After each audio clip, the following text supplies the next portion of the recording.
What's going on, everybody, and welcome to Challenge Accepted. I'm Thomas, and I'm here with Frank, Hey everybody. and we are doing our reaction episode for episode 5 of The Mandalorian, The Pirate. The Pirates. This is a hell of a good episode right here. This was almost like a little Star Wars movie in a trilogy, right? Doesn't it feel like that? Like this would be the first of a trilogy. I really enjoyed Absolutely. this episode. Yeah, it was connecting so many dots, right? We Yeah. got a little taste of Coruscant. We got the covert of the Mandalorians. We got Nevarro from episode 1. See, I mean, through all the seasons of the Mandalorian, it was action packed. I love this episode. I know I rewatch every one of these episodes, every Mandalorian. I'm looking forward to the rewatch on this one a lot because I think it's just going to be just a hoot. I'm not gonna lie. I'm already 2 viewings deep, man. I'm when Did my you? wife's ready to go, Attaboy. I'm going 3. Yeah, I could watch this one a lot. Yeah, just watching that Naboo Starfighter do its thing. Oh, I forgot to bring that up. I keep telling myself, I'm like, I'm gonna bring the Naboo Starfighter next to me so I can have sound effects because it has Right. the actual Naboo sound effects on it. So, next one, I promise, guys. Yeah. I don't even believe you at this point. I know, I'm so full of shit. Then we're gonna talk about Bad Batch at the end of this too, because Bad Batch just ended and it's more and more important for Star Wars universe, which is what Dave Filoni's doing. He's like, hey, you guys like animation? Well, if you want to know what's going on in Mandalorian, you better go watch it. I love that you're bringing that up because I have a question that when we get to the end, I want to ask you about that Absolutely. because it's an interesting thought. Okay, that's good. All right, let's get to our speed run for this thing. Actually, speed run is what we call it on Level It Up. I don't know what we call it on this. What do we call that? The speeding through section of this. We 2 should minutes name of that. terror for me. 2 minutes of terror for Thomas. I always Thomas feel like I'm Terror. gonna have a exactly. I feel like I'm gonna have a heart attack every time, and it's like you just get to talk about things you watched. Yeah, I know. that's You think it would be anxiety-inducing. easy? Put a mic in front of it, guys. Let's see how you do. right. Here we go. Pirates return to Nevarro. They have a he shot first moment, which I really loved that. The pirates are pissed because last time pirates are here, they got shot down in the streets. Then we see we're back at this New Republic station, our second time being there, and boy, what a cameo we had. Everybody's talking about that, and we'll talk about it in a moment too. We're back with our friend Paul Sung Hung Lee. He plays Carson Tava. Yeah, It's hard because Teva. Tava. We'll go with Tava. I spent so long trying to memorize his actual name, so it's hard for me to call him anything else now. He again has suspicions that the Empire is not gone, and the Outer Rim is forgotten. He gets a distress call from Nevarro. He heads to the Coruscant. He talks to some Coruscant guys, the dude from SNL, and he's like, I need to be able to go and help them. And they're like, eh.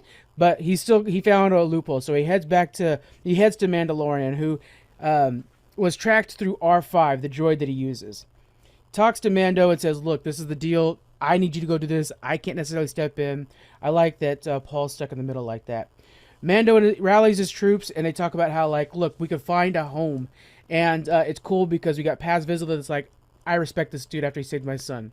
The Mandalorians prepare for war, and we finally see a cool Mandalorian full-on strike force at work.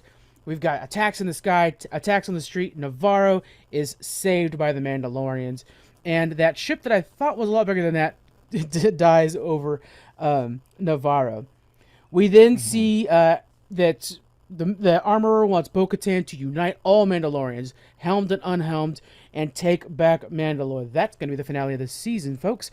And then we finally see Paul discovers that the Mandalorians might have kidnapped... Oh, what's his name? Oh my god, I was on such a roll. Moff Gideon. Moff Gideon. Son of a gun, I was on such a roll. Yeah. I was like, wow, you're killing it. All right, that's it. That's the time.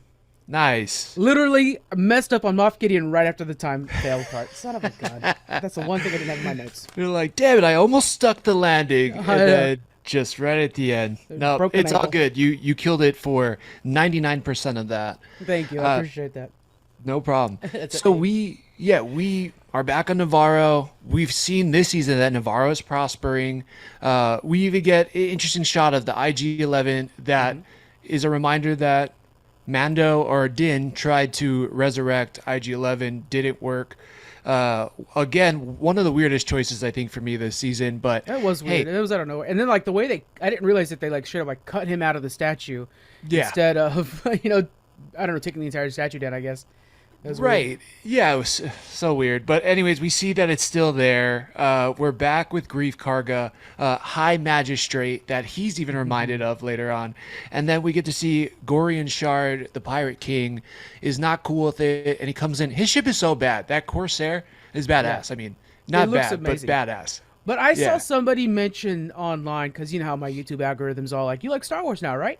And Right. saying that thing's like the size of 3 Star Destroyers. Baloney. Because actually, when you No see way. it above Nevarro, it's like one of the cruisers. It's a small destroyer.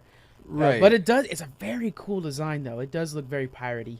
Yeah, it does. It kind of almost reminds me too of, in Thor, they had those flying ships that the actual they kind ships. Of, yeah, like they're actual. Yeah, exactly. It kind of looks like that a little bit to me too, and I dug that. And the way the lower and upper cannons work, it almost reminds you of the broadside cannons of an actual pirate ship.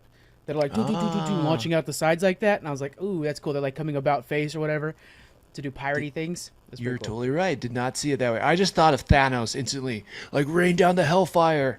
He's like, our troops are below. What about If our he troops didn't below? do that, Scarlet Witch was about to murder Thanos. Yeah. That's we could talk about that on another one. Absolutely. So yeah, we get to see that he's kind of retaking Nevarro from Yeah. Greef Karga. Greef has said before he didn't want to be under the New Republic's thumb, but now he needs their help and Yeah. reaches out to Captain Teva, played by Paul Hyung-sung Lee. Shout out to Greef's character, because this is a real moment where he has to elevate himself from being that old, which we've seen it already, but now it's actually like actions speak louder than words. This is action. And he knows that he has to get his people to safety instead of like fighting in the streets. You Right. gotta assume he has a lot of contacts, right? Because he was the head of these bounty hunters. He probably has a bunch of them he can call, pay, and they'd come out and protect him. But instead, he does kind of the what's best for my people thing and actually gets the Republic involved. Right. So I thought Like that's he pretty does cool. the more official thing. Yeah, that's the word. Like he takes the political route here and says, hey, I'm going to go to the people who should be in charge and I'm going to ask them for help. And he does, and he goes to the right person, Captain Yeah. Teva, but which we then find him on this cool kind of island planet where all the New Republic soldiers are hanging out. And man, it looks like vacation. It's really they're cool. chilling. Yeah, and so Charlie from Emergency Awesome called out, if you look at the bar, everybody sitting around the bar is directors of the show. Oh, So- really? Dave Filoni's there too. So we have a lot. The Oh, no directors way. that Did have not guest know that. starred in X-Wings are all sitting around the bar right there, Sweet. talking it up. Yeah, so it's That's neat. pretty cool. We get one of the best cameos, Oh I my think, God. for the season, which I was like, holy shit, they're doing it. Yes. Yeah, we got Zeb. We got Zeb from Rebels, guys. He is amazing. From Zeb, just so you guys know, if you're real light fans, his design is actually the original Wookiee design, and the concept art for Wookiees was what Zeb is now, and they decided to go with something a little bit easier to do with the fur costume. Mm-hmm. And so when they brought him in Rebels, that was the big thing. And in Rebels, he's such a cool character. And at this point in the story, the Ghost crew is not disbanded, but definitely separated. Okay. And we don't learned tell me now- too much more. I'm only at the end of season 2. No, I know, but this is beyond the season. After the show, basically, of Rebels, they've disbanded a little bit.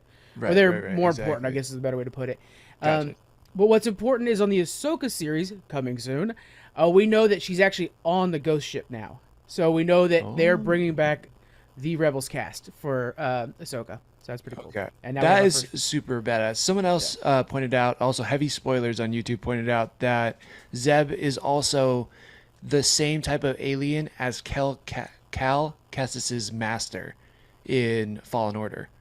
So that's the other thing too. Yeah, so Okay. cool. And he's badass in Fallen Order.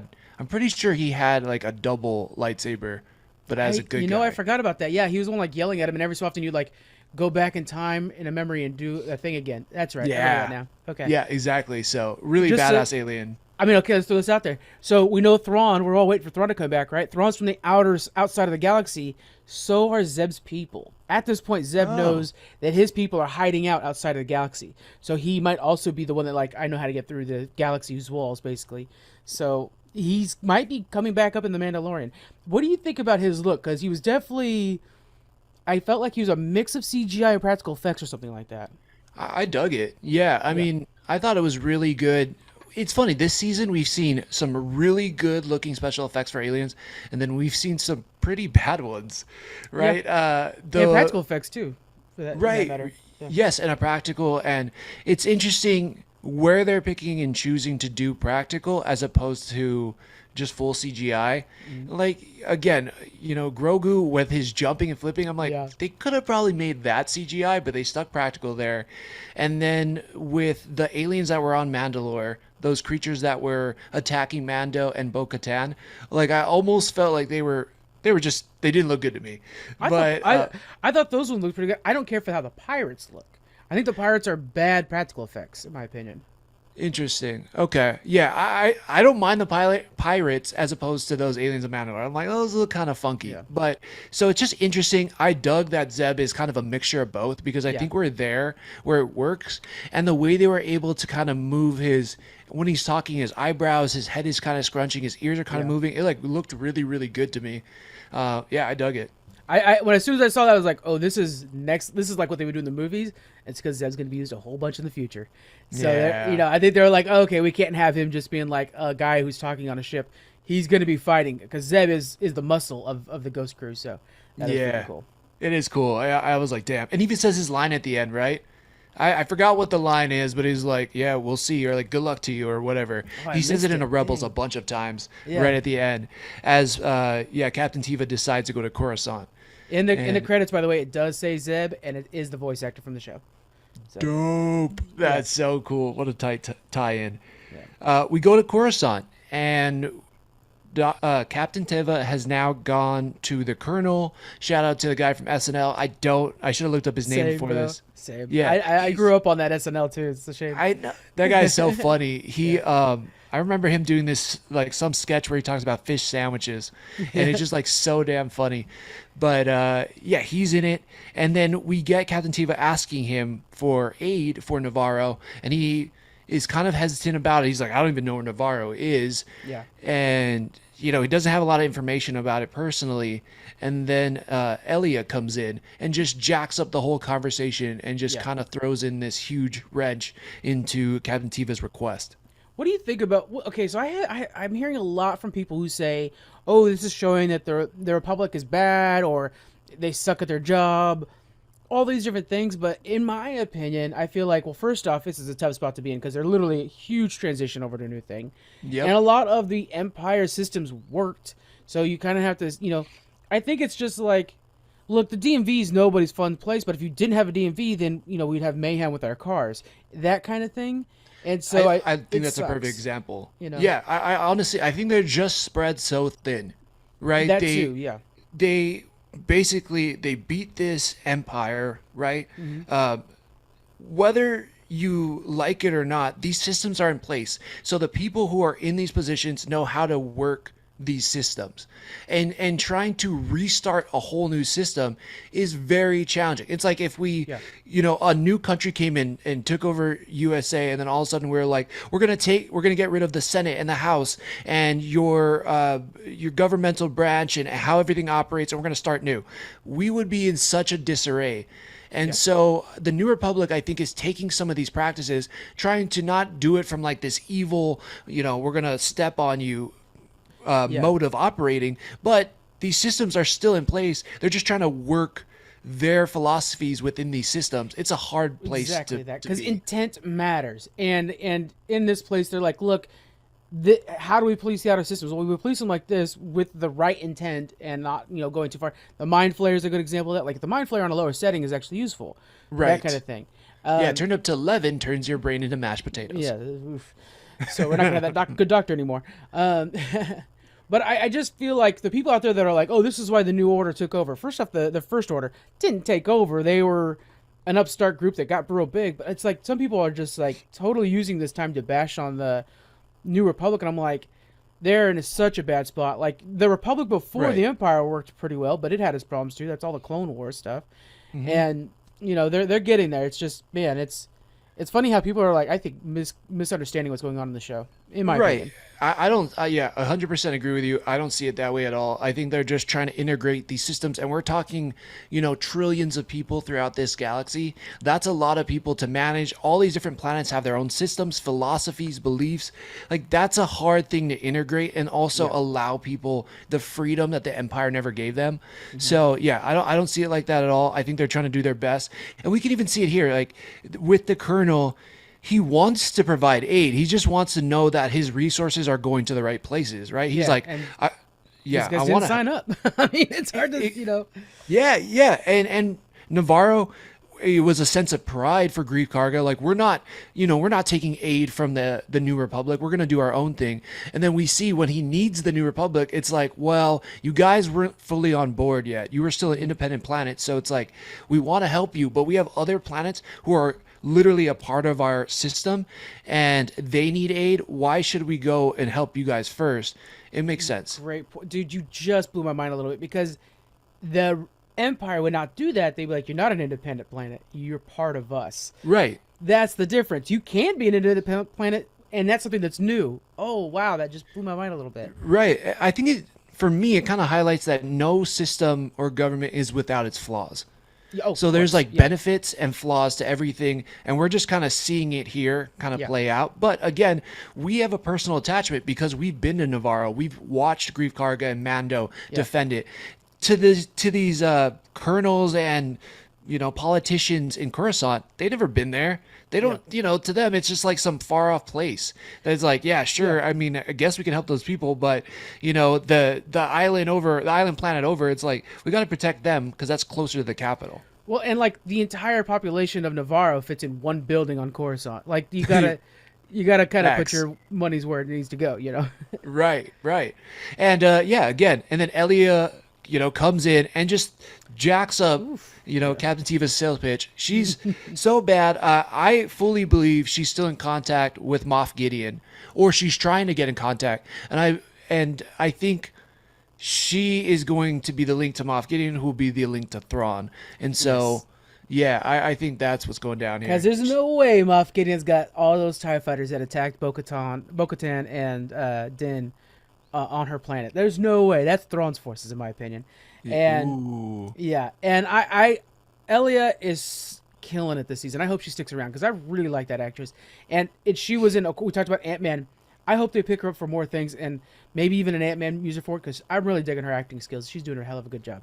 She is. Yeah, you're totally right, because I feel like, I just want to strangle her. So I think that's a good thing. Yeah. So I'm like, she's doing an amazing job acting. Like, I'm just I'm getting so angry. But she's doing good. She's doing good. You notice how Paul's character looks at her badge? It almost feels like prejudiced, because he sees the badge. He's like, oh, this is one of those that used to be Imperial, and we know that there are some from the Imperial people, I can't remember what it's called, that are legitimately trying. She's a bad egg, but there are a lot of them that are trying. Oh, the amnesty people. So he sees the amnesty badge and right away has a negative opinion of her. So it's a bit of a prejudice on his part, and I hope that my whole thing is I hope Paul's getting his own series, because I really think that'd be cool. But what if he's stuck with somebody who was from the amnesty program, and it's this kind of mixed match cops from the 80s that are trying to work together in the Outer Rim. Lethal Weapon action. Yes, exactly that. Like that. And he's the Danny Glover character, So I'm getting too old for this mess. But I mean, I could see that happening. Yeah. It just felt like he had some prejudice for her. I thought that was interesting. That's one. You're right. It could be that, or I think it could be just she was an enemy. She was a part of the enemy unit, and now she's a part of his team. That's a hard thing to kind of wrap your head around. It's like literally they were at war against each other, and it was like, okay, now you're on my side. That's kind of strange. I mean, there's been cases of that happening, right? Where, different enemies become allies, and it's like, it's a strained relation, even though now they're supposed to be on the same side. The politics going on in this season of Mandalorian are parallel to our own world, right? Yeah. And there are times where we work together after we used to not work together. And the way she says, I was liberated from the Empire, and he says, no, you were captured. Right. And it's so man, good. Doesn't that sound like a conversation you have with somebody who's maybe on opposite sides of the political thing, and you're like, oh, it's all about how you say something matters. Yep. And so I'm like, oh God, this is some primo dialogue going on right here. Yeah. I loved it. Yeah, that acting, them going back and forth on their different philosophies and where they came from. Oh, so good. Yeah. Yeah, that I feel like that cues up a lot for this season, and just showing that if she is tied to Moff Gideon, who's then tied to Thrawn, now we've had the rebels who are spies for the Empire. Now it's the opposite. We have like almost first order spies in Coruscant. It's crazy. It's like such a crazy espionage game that's going on here, and I really dig it. We then get to Captain Teva going to the Mandalorian covert and reaching out to Din, and I like that. I just like that conversation too, because he's like, hey, I know you're buddies with Greef Karga. I know that you guys want to stay in hiding, but hey, your buddy's in danger. Do you want to help him or not? I like just the whole situation and these different factions going on and where allegiances lie. It was phenomenal in this episode. This show's a straight up Western, right? So you have the old sheriff go over to where these bandits are. I'm like, look, there's a bigger threat. And, and it's just like, I love that about this. These are two cowboys talking right here. And and what was the law? It's the marshals in town. There you go. It's so freaking cool. I hope that these two work together more in the future because their dialogue's super good. But I do like that we also have Paz Vila kind of showing that his... Paz Vila, that's not it. Paz Vizsla. Vizsla, thank you. That his relationship has progressed both with Bo-Katan and Din. And like he had the fake out moment, of course, but then we see like he did the whole like I hate this guy, but this is the best guy we got. We got to follow him into battle. You're like, it's like a Lando and Calrissian thing where they did that, right?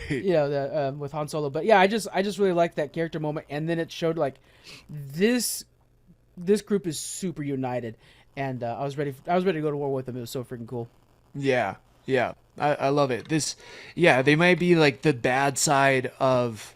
Well, I don't know. I guess you could just look at them as like the evil side of the Watch, but you know what? They are a unit, and they're one of the most tight units we've seen in this time frame of Star Wars. Like they definitely got each other's back when it comes down to it. So that's pretty cool. And they're the descendants of the Watch. It's hard because the Watch was like in defiance of Mandalore, the culture. These guys are now like, okay, that's how we started, but we've lived in this. So I kind of feel bad that. And I like how the armorer knows the facts and is like, look, we need to get back to that planet. And it's just super cool to see her like, this is the way, all the way. And then we get that really interesting conversation. But should we talk about the battle a little bit? Because absolutely. Epic fight.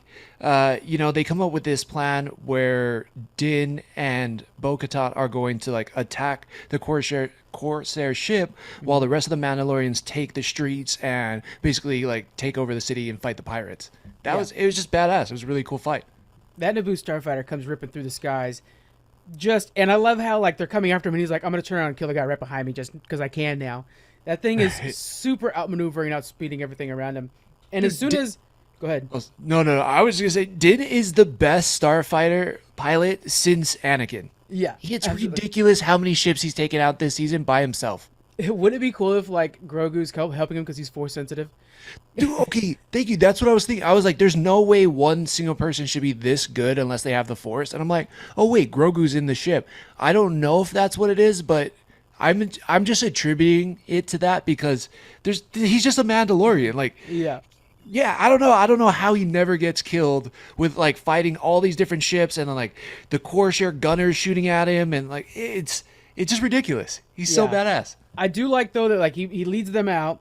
Then we have Bo-Katan that's attacking the ship. So then they turn around to go after Bo-Katan. It's like, all right, buddy. And then he goes. So it's like him and Bo-Katan. They're almost like doing a ballet where they do such a good job of like distracting them, going back and forth. Those two work together so well, especially in the starfighting or in the fighters. It's super neat to see. Yeah, they were like you playing that game where you you throw a ball to each other and then someone comes in. It's like, let me try. It's a little kid. And you keep like throwing it over them. They can't get it. Exactly. Except for the ball in this situation, or I guess the little kid is all those other starships or the fighter ships from the pirates, and they're just taking them out one by one. Yeah, we saw something similar to this in the episode where they attacked her home, where she was going through the thing. She says, "Go around." He goes around and like just perfectly clips the guy that was right behind her, and it's just like these two are perfect together. It's fun to watch them. Even on the ground, they work well together. But this is the effects. This is the cool part. So, Absolutely, absolutely. We get, again, a lot of badass fight scenes going down in the city, and then they get stopped, or this Mandalorian group gets stuck in between these two different pirates, Yeah. and one is a turret firing at them. And while the turret's firing at them, they seem to be pinned down. Paz is even stuck in his own little spot. But then the armor comes in and starts taking out those pirates one by one from behind. It was really badass, just with the hammer.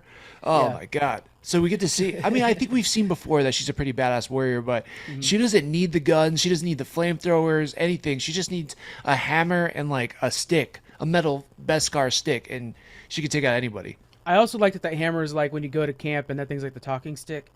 Like Oh you can't talk to the group unless you're holding the hammer, guys. That's the rule. right.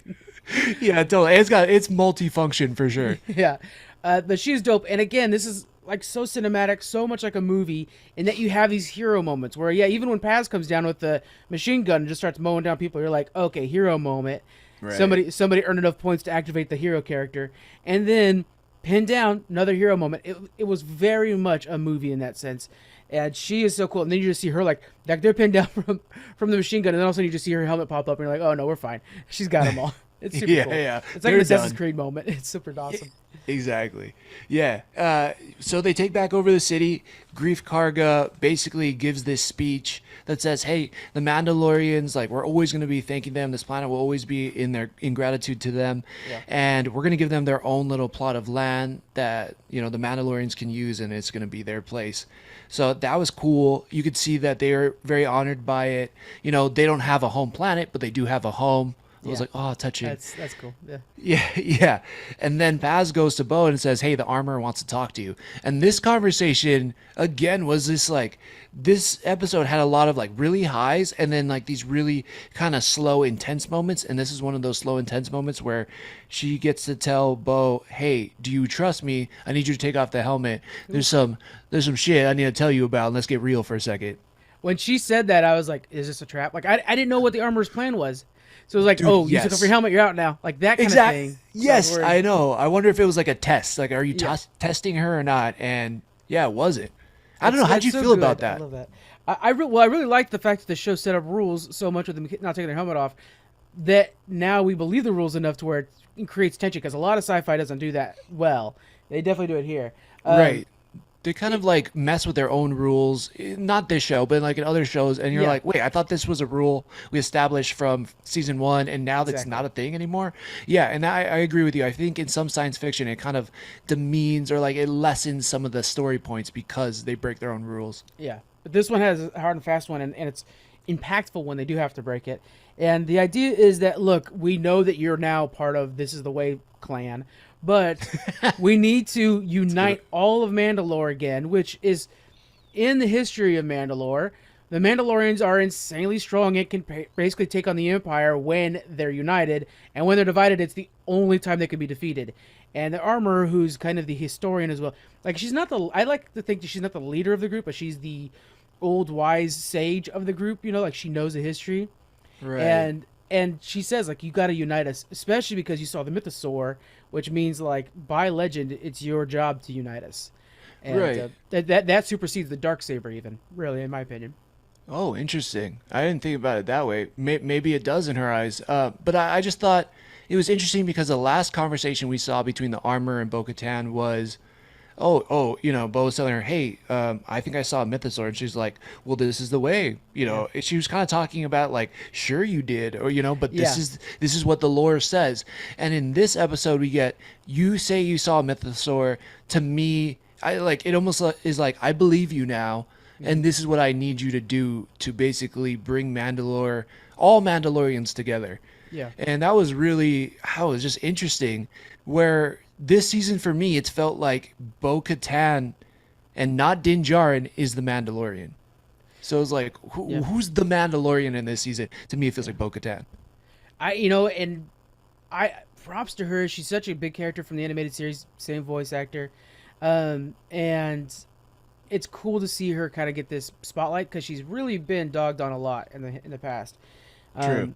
And yeah, I kind of got the vibe of like after they took back Nevarro, I think the Armorers saw how well she leads, and Bo-Katan leads, because Bo-Katan was kind of making up the plan for Right. this invasion, and it worked so well. She's like, we could do this again, but we could do it on Mandalore. Same thing to save Paz's son, Ragnar, right? Yeah. Like she was making the hunt party and the plan to go save him too. Yeah, because the rest of the group's kind of like, oh, this girl's not wearing a helmet, kind of thing. The armorer knows they must have known each other from, like, the armorer knows she is the sister of the queen, the leader of our military at one point.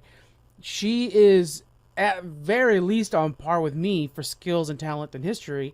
So I like that she treats her with that respect that could so easily be written the other way, where she looks down on Bo-Katan as an outsider, but she doesn't. She sees her as almost part of back when we were big and we were, I like that there's that kind of respect amongst the two of them that could have been the other way. I do like that a lot. Couldn't agree more. Yeah, I do see it that way as well, where like there is this mutual respect, and also like you were the missing piece to help us Mandalorians rise back to where we were. Yeah. But it is weird because, again, we talked about set up this whole thing about wearing the helmet, and then when the rest of the clan sees her without the helmet, they're like, what the heck? And I was thinking, man, if I was Din, I would be kind of a little upset. Like you said, I wasn't a Mandalorian anymore because I took off my helmet. Now you allow her to take off the helmet, and she, is given this higher title to go get the rest of the Mandalorians, who also probably won't be wearing their helmets. Like, I don't know. I just like put myself, I guess, in their shoes a little bit, even Paz Vizsla's shoes a little bit, and like, what the heck is that? So it was weird. It kind of was weird for me. I get the initial shock would be weird, but I do like the idea that maybe the armor is seeing it as a religion amongst a community, or a religion amongst a people, that it's like you can opt into this higher religion and you have your own community within the community. That's so big of her to do that. But I could tell, you're right, that the other armors or the Mandalorians were looking at like, what the heck's this? Even Din had that.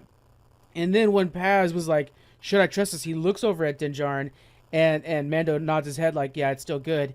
I kind of like that they had that relationship now too. Oh, I didn't even catch that. He did, yeah. And so it's like, okay, I think that we're gonna see. I have to expected the armor to remove her helmet at one point. Well, that's the thing, right? I mean, we talked about this, I think, in our first reaction for episode 1. I think this season has to get to the point where Mando is allowed to take off his helmet. Yeah. And again, if we ever want to see baby Grogu in a Mando helmet, he's going to have to be able to take off his helmet. So absolutely. I think we're moving in that direction, but this is just not how I expected it to go. Yeah. Like this I didn't expect it to fall in this way, for us eventually to get there, but it's like, it makes sense. Like it's going to work, but I don't know, just a really interesting way they did it. It's kind of an interesting take, but it makes more sense in my opinion. I think it makes more sense, especially as an American, to see like, okay, yeah, it's a mixing pot of every different kind of belief system in one, than it is like, all right, now we're all gonna wear helmets. You know what I'm saying? Like that doesn't that can't sustain. But if you're like, some wear helmets, some don't, you can take the creed, you cannot take the creed. We all work to make Mandalore better. And it's like, that's what worked in the past. Okay, that's right. And maybe the Watch becomes because I forget what they're called. They have a name that's mentioned in Rebels. There's like the military front that protects Mandalore when somebody comes to invade. That's the first batch. You're like, okay, the Watch can become warrior that class. Yeah. Nice. But there's still got to be people who farm the land in Mandalore, and they don't need to wear a helmet all the time. That kind of thing, Yeah, like some people need to do basic jobs and sustain, society and stuff. Yeah, absolutely. It's cool. I don't know. I hope we kind of dive into what the rest of the clan or the covert thinks about it, because that would be a really weird thing, especially because like we said last episode too, Paz basically realized when his son was getting brought into the creed that he would never see his son's face again, and having to deal with that, but then saying to another person like, hey, you could go take off your helmet, go get other Mandalorians, and yeah, they don't have to wear their helmet, but I was going to give up not only seeing my everyone else's face around me, but also my son's. Is like, man, that has to hit hard. I don't know, interesting. I just hope they expand on it. And if they do, it'll be through Paz's voice. I think you're right with that. I think he's the one that will have a conversation with the armor, or probably even more so with Mandalorian, with Din Djarin, to explain that. But yeah, we probably will have that conversation. Yeah. Nice. Can't wait. We get the final scene with Captain Teva going to a transport ship, and he sees that the ship is kind of destroyed, and there's a hole blown in the side, and he's like, "Who's in the ship?" Well, boom, Moff Gideon, which he was kind of alluding to in the conversation with the colonel. Hey, I heard he never made it to his prison. What happened there? Boom, he finds his own evidence that he didn't make it to the prison. There's only Imperial units in there, or like soldiers in there, and that he sends a probe in and they find Beskar. Yeah. Who are these Mandalorians that have now broken out Moff Gideon? So many things. So there are Mandalorians that are with the Empire, again, rebels, and they're jerks. But Yeah, we also see that Moff Gideon had the Darksaber, so right. he definitely was a fan of Mandalorian stuff, and maybe he had his own set of like Mandalorian. But they broke him out. Yeah, I know it's got to be a Mandalorian person that did this. I like to think that it could be alluding to Sabine. Like, she thought, like, they're not going to give him the justice that we need to give him. And wanted to, like, take him out to kill him. I think Thrawn probably did it, right? But I think because Sabine wouldn't kill those people that were in the ship. Right. But, maybe they're just trying to throw the evidence away. I don't know. But Yeah. there are bad Mandalorians, too. Right. But I'm like, is it a Mandalorian we've already seen? Because if the big reveal is, like, I don't know if you can do another Kelleron Beck reveal this season. Like, I think it either has to be a plant that Thrawn is setting up, like, hey, look at this Beskar. Oh, Mandalorians must have did it. Psych, it's Thrawn. That's so Thrawn's move. Yeah, right? Or it has to be a Mandalorian that we've seen in the past that it is a big reveal. Because I don't know. I don't think you can do. Wait, what's that? Boba Fett. I mean, he's a mercenary, so. It's true, but he's now like the nice mayor of Tatooine. It's like, I don't know. Yeah, that for me, true. that would be kind of weird. That would be out of character. I don't know. I just hope it's not another fake out, or it's a setup for Thrawn, where it's like, damn, he's got all these pieces in place. Master strategist is here, and now he's setting up the Mandalorians. Like, dude, that just seems like it works so well for me. And that's totally Thrawn's move. Like, Thrawn is that kind of calculating. I've actually, so I bought the new Thrawn book, the first one, because it's like the rise of his empire. I got to read that. But Nice. from everything I'm seeing, including Bad Batch, I need to buy the original 1991, 92, 93 series. So I ordered that. It's on its way. It's just too important to hear that story, because Bad Batch is following that story. It sounds like the whole Mandoverse is going to be following that story now. It's going to be obviously adapted, but yeah, so that's happening. Well, I can't wait till you read it and tell me all about it. Yeah, I ordered it, but I'm like, too much I might do reading. the audiobook. I might do the audiobook. There you It's go. going to be a lot. I got a lot to watch, a lot to read. Yep. Yeah. So let's. Anything else from Mandalorian before we move on to Bad Batch and kind of wrap that up? No, I think we checked all the boxes there. Okay. So for Bad Batch Season 2, guys, I know Season 1's a little bit slow, and generally that's how these animations work. There are filler episodes, you guys know anime.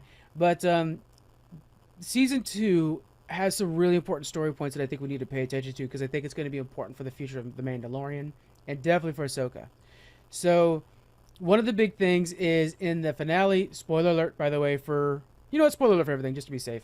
If you're watching this, if you're listening to this, you already watched Mandalorian. You probably watched that too. In the end of Season 1, they destroyed everything on Geonosis. I think not Geonosis, the cloning planet. Yeah, Kimanoa. I don't know. I Camino, can never say something it. like that. Yeah, El Yeah. Camino. Yeah.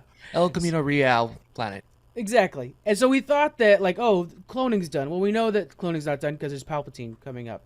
And what it is they wanted to bring all the cloning all the cloning stuff into the Empire itself and control it themselves. Omega, the character Omega in Bad Batch, is a direct copy of Jango Fett, because they've been basically like cloning and modifying this entire time. That starts to wear down the quality of your DNA. So Omega, the reason she's important is because she's a direct clone, just like Boba Fett is, of Jango Fett. So she's fully Boba Fett's sister in that way. Ah, okay. Yeah. And so this season we see how the Empire is managing their own cloning system. That is apparently from the Thrawn book series.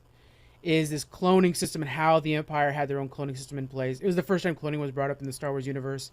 And then we saw, of course, Clone Wars. But, Right. yeah, so they're capturing these like cloning scientists and having them work on, and we see the tanks. Now, of course, we also know in The Mandalorian we have Grogu, who's been a cloning subject. They wanted his blood for cloning. So clearly there's something there. The wide believed theory is that they're trying to make force using troopers. So Whoa. you would have the perfect trooper with Jango Fett. For some reason, Jango Fett's DNA is like perfect, I guess. Jango Fett's clones with the ability to control the force. There's also the idea that like, well, they need the midichlorians from Grogu because it's his DNA, his people are naturally strong with the force. And so if they're going to make a Palpatine clone, they have to make sure that the Palpatine clone can do the force. You use Grogu DNA for that. Right. Those things going forward. The other thing that's really cool about this season is it addressed the issue of what's going on with these clones after Order 66. Widely, the Empire didn't trust the clones. One of the propaganda pieces used against them is that like, oh, they followed Order so closely. How can we trust them? So that's kind of messed up there too, because it's literally an inhibitor chip that's put into them. Many of the clones, after the chip told them Order 66 kill your nearest Jedi, now that they've lived with that, they're like, that was a decision that I kind of didn't make myself, but they feel like they did make it themselves. Most of them don't know they have an inhibitor chip, so they feel like they made that choice and are regretting it and are slowly trying to like leave. Or so there's a lot of clones like just trying to leave the Empire. That's so messed up. It's sad as hell, dude. And Yeah. It's like they think they chose to kill their, leaders or friends even. Yeah. And they're like, they didn't even realize they had no choice doing it. That's nuts. One of my favorite lines from Clone Wars is where one of them they're all sitting there talking. He's like, "Hey, you have those dreams?" And like, "Yeah, we've had those dreams." And it's like before Order 66, they all have dreams of like someday we have to kill Jedis, and it's like, oh, that's just it's so fucking hard because they are friends. And so one of the cool things is we get the return of Rex, which I think is one of the most important characters in Star Wars that is not in live action, probably the most. And so immediately after Order 66, he's kind of taken on the cause of helping clones who don't know what to do anymore. Right. And there are now a couple senators, Organa one of them, that's like, look, the clones need representation. They should have their own senator. They should have something in this because they're a whole group of people. And what a lot of people don't realize, and they learn throughout the second season, is the Empire just plans on killing them off. Or using them and possibly using them to create Dark Troopers, which are the robots that we saw in Season 1 of The Mandalorian. Right. Season 1 or 2? Season 2 of Mandalorian. Oh, Season 2. Yeah. Those big robot guys. Using them as like the internal mechanisms of those things. Ugh. Yeah, Man. it's rough. So there's so many things going on in this season, guys, of Bad Batch. There's definitely going to be another season. There is a heartfelt loss at the end of Season 2. I won't spoil that one just in case you didn't see it. But I think it's really going to be vital for the future of The Mandalorian because all this cloning stuff that we see affects Grogu himself. And was a hell of a good story. Damn. I'm surprised how good it's been. Wow. Okay, I gotta power through. Not the biggest fan of Omega, so that kind of stopped me from getting through Bad Batch Season 1. But shout out to Drake from Joystick Show. He was telling me that, his selling point for watching the Bad Batch is like basically the genocide of all the clones post the Clone Wars. And I'm like, oh man, and how the Empire wanted to kill them to cover up their involvement in killing the Jedi. I'm like, damn, that's crazy. So that thought right there is like enough to make me want to watch it. And what sucks is in the spreadsheets, it's cheaper to have just this endless supply of, like, you remember how Luke Skywalker, you guys, this is crazy. And New Hope, Luke Skywalker is all anxious to join the Imperial Academy to become a stormtrooper because it was like a way to get off his dirt-filled planet. And like that times infinite is what's going on with it. So they mentioned it in the I think the first season, but that basically in the numbers, it's cheaper to have an endless supply of recruits coming in to be stormtroopers than it is to actually clone perfect troopers. So the clone troopers are better fighters, but we'll just use 3 stormtroopers instead of 1 clone trooper. It's fine. We'll just keep killing them. Who cares? Wow. And it's like, fucking Empire, man. I hate you guys so much. Seriously, man. They went for quantity over quality. Yes. At the use of people's lives. Nice. Yeah. dicks. So Wow. Bad Batch, check it out, guys. Rebels is good, of course, too. And Rex, I was telling Jonathan this, that Rex needs to have his own video game series. Like, the first one could be all about Clone Wars, end with Order 66. Second one be all about Bad Batch. Third one, because he's in Rebels, too, all about Rebels.